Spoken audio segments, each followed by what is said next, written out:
What's up, YouTube? Just giving you guys an update.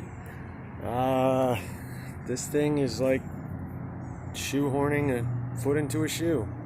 In fact, if it ever goes bad, I'm probably gonna have to cut the engine out of the frame once I get this done.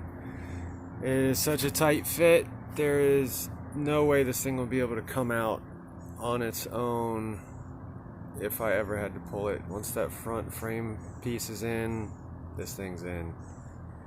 I don't know what to do after that. I better just take really good care of it. Today I was working on cutting this section out here. This was the ignition coil holder. I had to cut it out so I could fit the carburetor and the intake tube. And then I'm gonna have to run an intake tube down to about here and then run it into the factory airbox. I also was making the rear motor mount. I used the front cradle off of this bike and it just so happened to fit in there quite perfectly, so I'm gonna go ahead and tack that into the frame and it'll look factory. You won't even hardly see it back there. What else? I'm having an issue with the radiator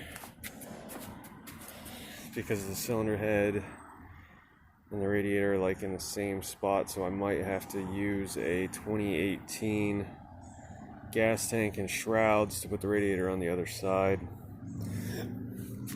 For any of you guys that are watching this is a 200cc. This isn't an XR100. An XR100 would have went a lot smoother. I probably would have been done by now. But this is so tight, there's no room for anything. I mean, the XR100 at least gives you room for the carburetor. This thing doesn't, and I'm putting a monster carburetor on it because it's only a 200cc and I really want this thing to move.